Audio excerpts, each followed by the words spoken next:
মাঝে মাঝে আমাদের বড় অসহায় লাগে, হতাশা এসে যেন চেপে ধরে। সে পারিপার্শ্বিক কারণেই হোক বা নিজের ব্যক্তিগত কারণেই হোক, কোনো অসফলতার জন্যই হোক, আশা যেন চলে যায়।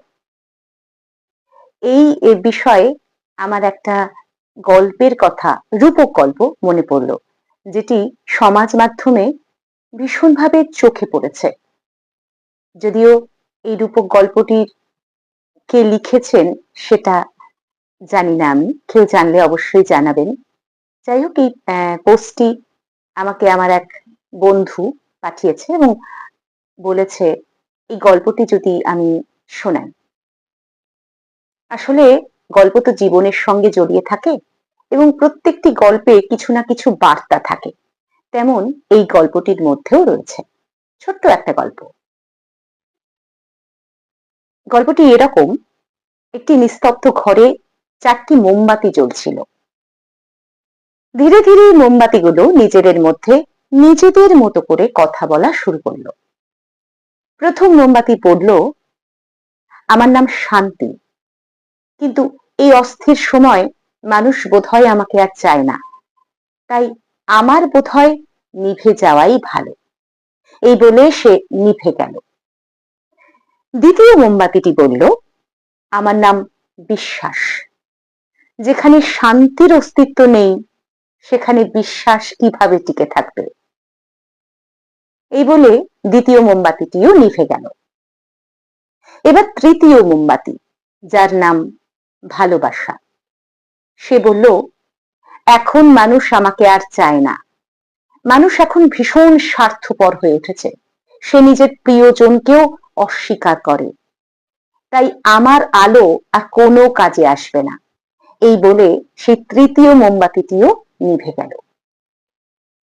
একে একে তিনটে মোমবাতি নিভে গিয়েছে, কিন্তু চতুর্থ মোমবাতিটি তখনও টিম করে জ্বলছিল। এই সময় সেই ঘরে একটা ছোট্ট শিশু এসে উপস্থিত হয় এবং সে যথারীতি যখন দেখলো 3টে মোমবাতি নিভে গিয়েছে, ঘরটা খানিকটা অন্ধকার হয়ে গিয়েছে, তখন সে কাঁদতে শুরু করলো। তখন সেই চতুর্থ মোমবাতিটি তাকে সান্ত্বনা দিয়ে বলল, ভয় পেও না, আমি এখনো জ্বলছি, তুমি চাইলেই আমার মাধ্যমে বাকি 3টে মোমবাতিকে আবার জ্বালিয়ে নিতে পারবে।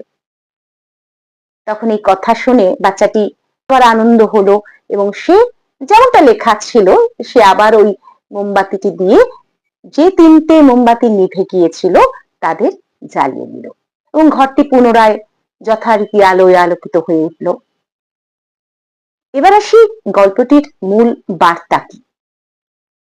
আসলে মাঝে মধ্যেই প্রত্যেকের জীবনে অন্ধকার নেমে আসে, হতাশা নেমে আসে, কিন্তু সেই সময়ে যদি আশা নামক মোমবাতিটি আমরা জ্বালিয়ে রাখতে পারি, তাহলে সেই মোমবাতি দিয়ে জীবনের বাকি যেসব প্রয়োজনগুলো, শান্তি, বিশ্বাস, ভালোবাসা, সেগুলো আবার আমরা জ্বালিয়ে নিতে পারি।